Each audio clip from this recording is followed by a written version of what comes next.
Some of you are still human. This thing doesn't want to show itself. It wants to hide inside an imitation. It'll fight if it has to, but it's vulnerable out in the open. If it takes us over, then it has no more enemies. Nobody left to kill it. And then it's won.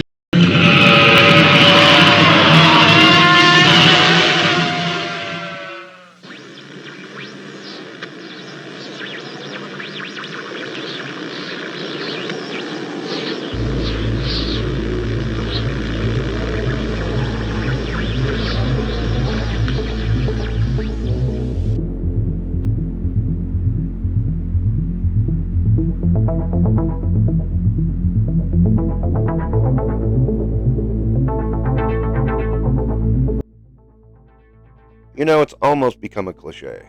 When I was young, around 1980 to 1985, I saw a movie that changed my life.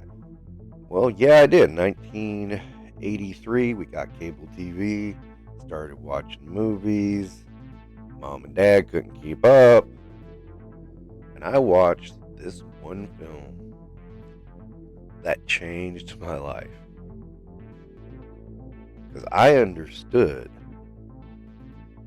you couldn't trust nobody. It was The Thing. Now, a lot of people like to make this thing very simplistic and say it's a very nihilistic movie. No, it's a very paranoid movie. But it has reason to be paranoid. There is something going through that camp that is taking over everybody. And at the end of the movie, you still don't know who is and is not really human. It's a point that is debated to this day. Oh, well, this here and that there and that there and here. No. I mean, that's the point of the movie. You don't really know. And it's kind of a depressing ending. But it's a kind of realistic ending, too. Of course, in the center of the film is, before he was known as the Living Planet, Kurt Russell. And believe me, when I was a kid, I would have loved to have had a Kurt Russell as MacReady figure. And for years, I have had my eye on this Thing MacReady figure. Because minus some little flaws, this is really awesome. It's awesome to have a toy I wanted as a kid. And the thing is, maybe it's always in my top 4 favorite films. I just always thought it was a really good movie, really scary movie. What a horror movie should be. It should make you uneasy. It should make you wonder what the hell is going to happen next. Because things happen in that movie you can't predict. And it's like, wow.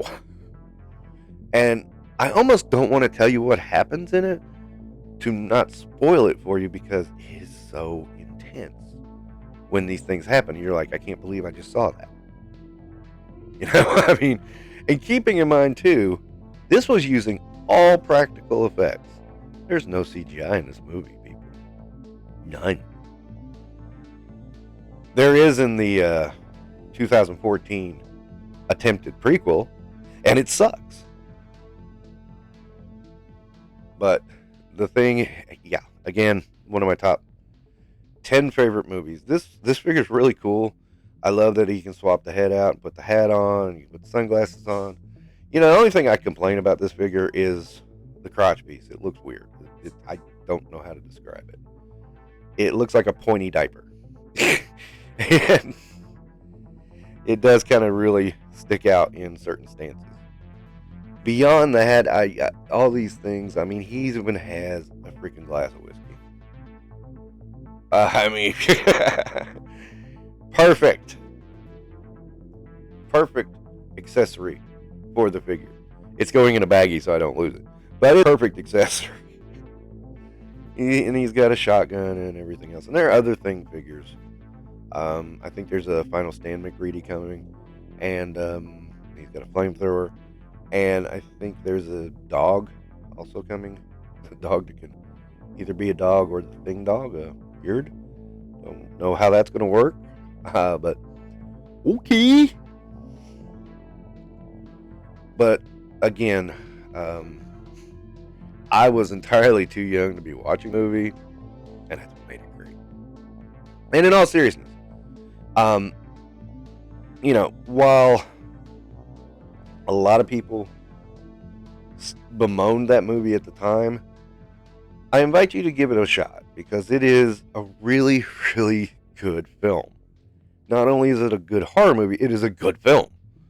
And it has since become a little bit more acceptable in the eyes of the more cinematic-minded people who realize what messages of it and the insane amount of detail that was put into that movie. And if you want a breakdown of all the details of the movie, you'll need to watch some people who break down movies, because it is an insane amount of detail. There's everything going on in the world going on in this movie all at once. And until you get that breakdown, you sometimes don't notice some details that, like, oh yeah, that's how that happened. But to the figure, another figure I'm really glad to have in my collection. It's a movie I just adore.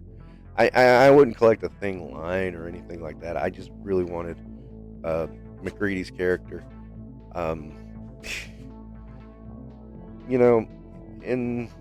that was it. I mean, it's just one of those iconic moments in cinema history that you can't help.